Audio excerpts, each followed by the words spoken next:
Shalom. Selamat pagi Bapak, Ibu, Saudara.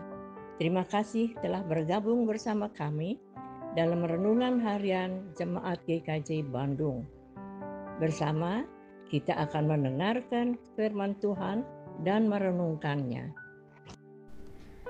Selasa 26 Maret tahun 2024. Mari kita bersatu hati di dalam doa. Bapa di dalam surga, terima kasih untuk berkat-Mu hari ini.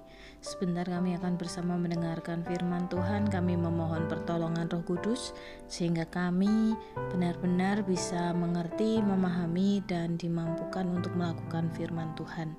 Terima kasih Tuhan. Amin. Bapak Ibu Saudara-saudari Jemaat GKJ Bandung yang dikasihi Tuhan, firman Tuhan hari ini berjudul Rendah Hati di Hadapan Tuhan.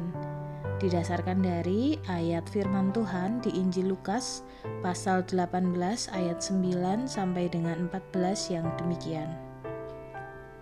Kepada beberapa orang yang menganggap dirinya sendiri benar dan memandang rendah semua orang lain, Yesus menyampaikan perumpamaan ini. Ada dua orang pergi ke bait Allah untuk berdoa, yang satu orang Farisi dan yang lain pemungut cukai. Orang Farisi itu berdiri dan berdoa tentang dirinya begini, "Ya Allah, aku mengucap syukur kepadamu karena aku tidak sama seperti semua orang lain. Bukan perampok, bukan orang lalim, bukan pezina, dan bukan juga seperti pemungut cukai ini. Aku berpuasa 2 kali seminggu, aku memberikan 1/10 dari penghasilanku."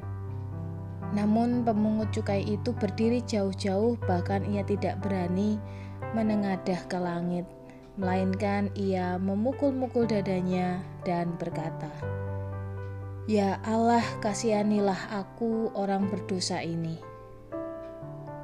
Aku berkata kepadamu, orang ini pulang ke rumahnya sebagai orang yang dibenarkan Allah, sedangkan orang lain itu tidak.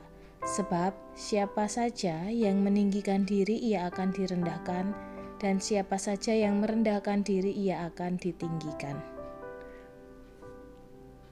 Bapak Ibu Saudara-saudari yang dikasihi Tuhan, dalam kisah Yesus tentang dua orang yang pergi berdoa, kita melihat perbedaan sikap yang mencolok. Orang Farisi yang penuh dengan kebanggaan pada dirinya sendiri berdoa dengan kesombongan dan merendahkan orang lain. Namun pemungut cukai justru sadar akan dosanya, berlutut dengan hati yang rendah dan berkata, "Ya Allah, kasihanilah aku orang berdosa ini." Kisah ini mengajarkan kepada kita tentang pentingnya rendah hati di hadapan Tuhan. Ketika kita menyadari dosa-dosa kita dan kelemahan kita, kita mengakui bahwa kita membutuhkan belas kasihan dan juga pengampunan Tuhan. Rendah hati bukanlah tentang meremehkan diri sendiri, tetapi tentang mengakui kebesaran Tuhan dan ketergantungan kita kepada Tuhan.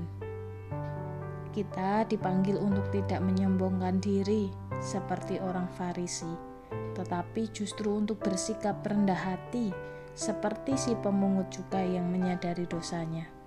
Kita harus mengakui dosa-dosa kita tanpa melakukan perbandingan antara kita dan orang lain, dan juga tanpa merendahkan orang lain. Justru kita harus merendahkan hati kita di hadapan Tuhan. Dalam kerendahan hati, kita menemukan kasih karunia Tuhan yang berlimpah-limpah di dalam hidup kita, yang siap memaafkan dan mengampuni kita. Maka mari kita belajar dari contoh si pemungut cukai yang dengan rendah hati mengakui kebutuhannya pada kasih karunia Tuhan. Ketika kita mempersembahkan diri kita dengan hati yang rendah di hadapannya, Tuhan dengan murah hati memperkenankan kita datang kepadanya dan memberkati kita dengan hadiratnya yang penuh kasih. Kiranya Tuhan memberkati kita. Amin. Mari kita berdoa. Bapa, sungguh kami bersyukur pagi hari ini Tuhan mengingatkan kami untuk hidup dalam rendah hati, sehingga kami boleh bersikap rendah hati di hadapan Tuhan. Mampukan kami Tuhan untuk menyadari setiap dosa dan kesalahan kami, kelemahan kami, dan mengakui bahwa kami membutuhkan belas kasihan dan pengampunan dari Tuhan. Terima kasih Tuhan, di dalam nama Tuhan Yesus Kristus kami berdoa. Amin.